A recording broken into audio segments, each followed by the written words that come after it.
CM Revanth Reddy ప్రతిష్టాత్మకంగా తీసుకున్న మల్కాజ్గిరి లోక్సభ సెగ్మెంట్లో కాంగ్రెస్ వెనుకబడి ఉందా?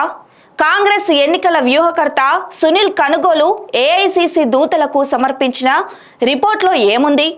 ఆదివారం రాష్ట్ర నేతలతో ఏఐసీసీ కార్యదర్శి కేసీ వేణుగోపాల్ సమావేశం జరగడంతో ఈ అంశంపై వేడిగా చర్చ జరిగినట్టు వినికిడి.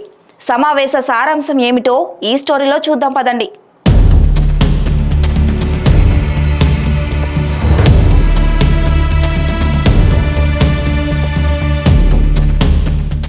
మల్కాజ్గిరికి రేవంత్ రెడ్డి ఎంపీగా ప్రాతినిధ్యం వహిస్తున్న నియోజకవర్గం కావడంతో స్పెషల్ ఫోకస్ పెట్టారు.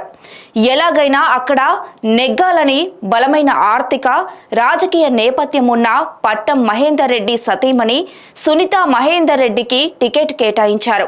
బీజేపీ కూడా ఈటల రాజేందర్ను బరిలో నిలిపి కాంగ్రెస్కు ఓ రకమైన హెచ్చరికలు పంపింది. ఇప్పటికే మల్కాజ్గిరి నియోజకవర్గంలో ప్రధాని మోదీ ఓ దఫా ప్రచారం నిర్వహించారు. కానీ ఎన్నికల రేసులో కాంగ్రెస్ కాస్త వెనుకబడిపోయింది.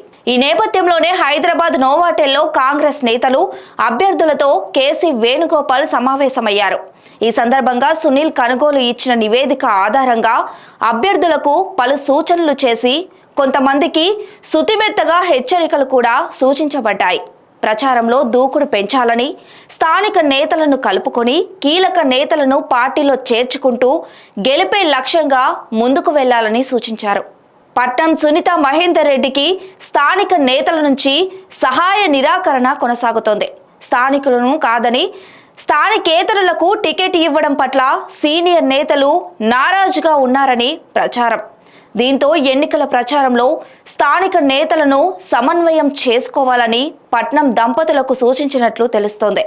అయితే మల్కాజ్గిరిలోని నేతల మధ్య నెలకొన్న విభేదాలకు ఫుల్ స్టాప్ పడాలంటే రేవంత్ బరిలోకి దిగితేనే సెట్ అవుతుందని, ఆయన ఎంటర్ అయితేనే కాంగ్రెస్ ఫుల్ స్వింగ్లోకి వస్తుందన్న క్యాడర్ అభిప్రాయపడుతోంది.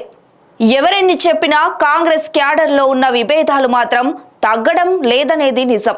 చూడాలి మరి సీఎం రేవంత్ రెడ్డి మంత్రాంగం ఫలిస్తుందో లేదో అనేది. బీజేపీ దూకుడు ప్రచారానికి అడ్డుకట్ట వేయకపోతే ఈసారి కాంగ్రెస్ కు కష్టమే అంటున్న కాంగ్రెస్ నేతలు ప్రచారంలో మాత్రం వెనుకబడే ఉన్నారనేది నిర్వివాదాంశం. Stay tune to 9 vibes.